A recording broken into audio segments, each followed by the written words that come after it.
Hey fifth grade, good to see you. We have a lesson today about a new Latin root. I'm excited to teach y'all about it. Before we get started though, just a reminder that the fifth grade expectation is for you to do one YouTube video a week and just keep practicing and learning and checking the YouTube page for new lessons from all the fifth grade teachers. So our goal for today is to try to figure out what a word means based on our knowledge of the new root that we're talking about, which is form. We are also going to be able to spell a word using our knowledge of this root word. Okay, now I want you to close your eyes. Picture yourself at the beach. You're sitting in the sand. You feel the warm wind, you hear the ocean waves, it smells salty, it's nice and relaxing. So you lay on the beach, maybe you're on your towel in a hammock for a while, and maybe you read a book, but then you get a little bit bored. You're like, I'm kind of tired of just sitting here on the beach. So you decide to build a sandcastle. What I want to know is, how would you build your sandcastle? How would you form your sandcastle? Sandcastles can come in all different shapes and sizes, so I want you to comment below in the comment section how you would form your sandcastle. There's a sentence stem on the screen that says, I would form my sandcastle by, and I want you to try to specifically describe the shapes you would use or the tools you would use. So check out some different sandcastles online if you want to get really creative, and I'm excited to see what kind of sandcastles y'all want to build. Okay, now that you've talked about your sandcastles, let's talk about this word that we use, form. Form is an ancient word from Latin, which is a really old language that people don't even speak anymore. And the ancient Romans that were speaking Latin, they would use it to talk about how things were shaped. So now we use this word form to talk about how we shape things. It can be just an individual word, form by itself, but it's also a root word which comes in the middle, at the beginning, and at the end of words to kind of put pieces together to make brand new words that have extra meanings. So check out this list of a whole bunch of words, and I want you to do what we did last week, where you write down all the words on a piece of notebook paper that have our root word form in them. Write down all the words that have the root form in them. Then circle the part of the word that is the root and pause the video until you are finished. So this one's a little trickier than last week's root word from Greek, which was tele, and that one always was at the beginning of words, but form can be at the beginning, the middle, and the end of words, so you can always be looking out for that in any part of the word. So again, form means to shape things. That means to put them into a certain kind of shape. So when you are forming a sandcastle, you're making it, you're shaping it. If you make a sandcastle, you formed it into different shapes.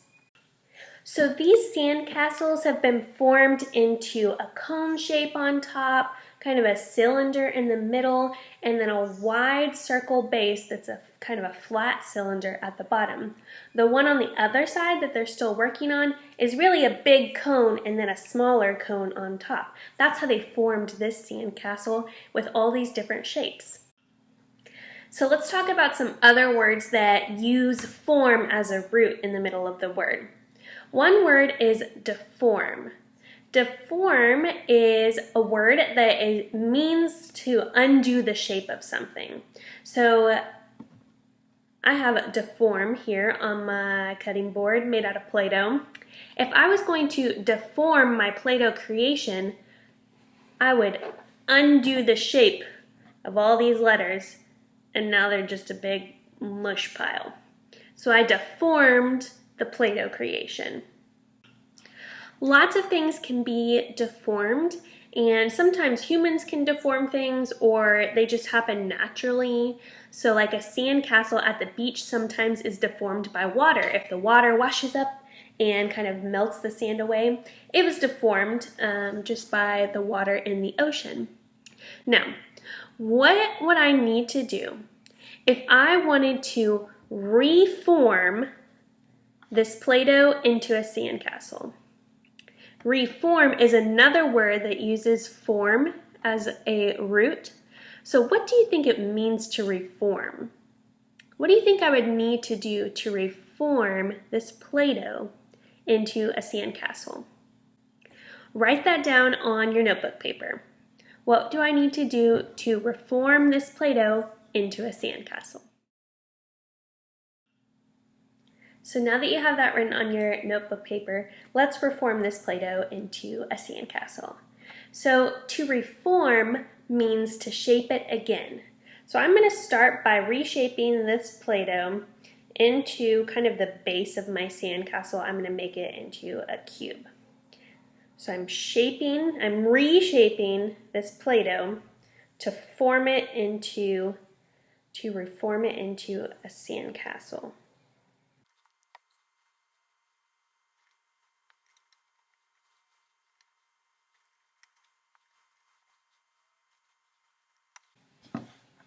There we go.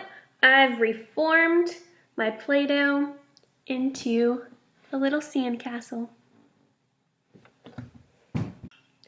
Another word with the root form is uniform. Uniform. Unit, or uni, sometimes said, it means just one. So like unit as in unicorn, or unit as in unit, or as in a unicycle, which is like a bicycle but only with one wheel. So this word uniform, I want you to write down in your notebook paper how you think uniform is spelled. How do you think uniform is spelled? If uniform is made up of unit and our root word form. Write that down on your notebook paper. Now that you've spelled uniform, so there's lots of different ways that we use this word uniform. One example is the clothes that all the students at Berkeley wear to school. Everyone has on a uniform, meaning they have to have a certain color shirt on and certain type of pants on so that everyone kind of has the same shape of their outfit. So another way that we use uniform, and really the root of the word, is that uniform means that every piece has just one shape, which would mean they all have the same shape. For example, these Play-Doh balls are uniform because they're all the same shape, same size, they're even the same color. But this piece, this is not uniform. It's a pyramid for all you geometry folks out there. It's a pyramid and it's not the same shape. It's not the one shape of these four. And it's much bigger than the other Play-Doh shapes. So this one is not uniform like these four by themselves. So what would I need to do to make this uniform? Exactly, I would just need to make it the same shape as all of the other pieces. So if I just take a little bit off, roll it into a ball, bam. Now I have 5 uniform pieces. Now, what if I told you that what I just did when I changed the pyramid into a uniform ball was I conformed the Play-Doh piece into a shape just like everyone else's. What do you think conform means? I conformed the pyramid to look like all the other Play-Doh pieces. I changed it so that it was uniform. What do you think conform means? Write that down on your notebook paper. I think conform means... Okay, the last word, form word, that we're going to talk about today is formation. A formation can be a lot of different things. When it's a verb, it means how you form or shape things. But when it's a noun, because it has form in it, formation is always talking about something that has a specific shape or structure. A formation is talking about something that has a specific shape or structure. For example, there are rock formations. If you see in the picture, this rock formation is in the shape of an arch. So the rock formation is in what shape? An arch, or a bridge, you could call it. There's also cloud formations. These clouds in this picture are formed in the shape of little cotton balls. They're like little cotton balls in the sky. Clouds are making a specific shape, a specific kind of formation. There's also dance formations. Dance formations are when groups of dancers are in a specific shape. Like the one on the screen, they're in a triangle formation.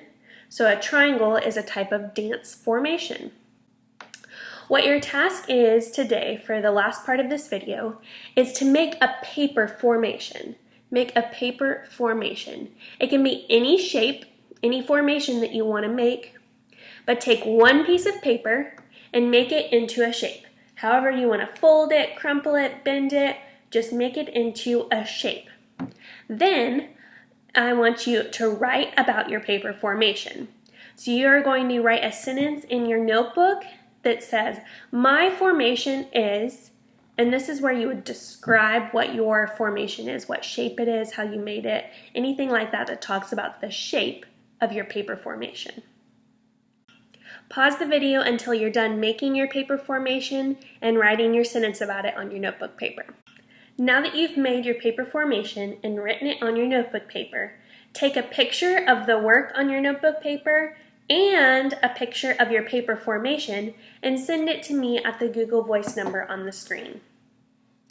As a bonus, if you are just really artsy and you just want something to do, if you want to draw a picture of the sandcastle you described in the comments, I would love to see what you would build at the beach with your sandcastle. So you can send me a picture of that too if you want to draw that. And I also want to tell you this actual cool fun fact. So there's actually a Japanese word for paper formations. They call them origami. Origami. And origami is when you fold paper into different shapes, into different paper formations. And they have lots of cool animals and different shapes that you can make out of paper. So I'm actually going to link a few of the videos that will show you how to make origami paper formations in the description of the video. So check that out if you're interested in learning more about origami, aka paper formations. Okay guys, that's the end of our lesson about form. I hope you learned something about this word form and the ancient ways that we were using it a long time ago as humans and how we use it now to talk about how we shape things. I hope that you take that with you to 6th grade when you encounter the word form and its many derivative words, and you'll be able to understand those words and write with them. Y'all stay safe out there, be kind to those around you, have a great rest of your day. See you soon.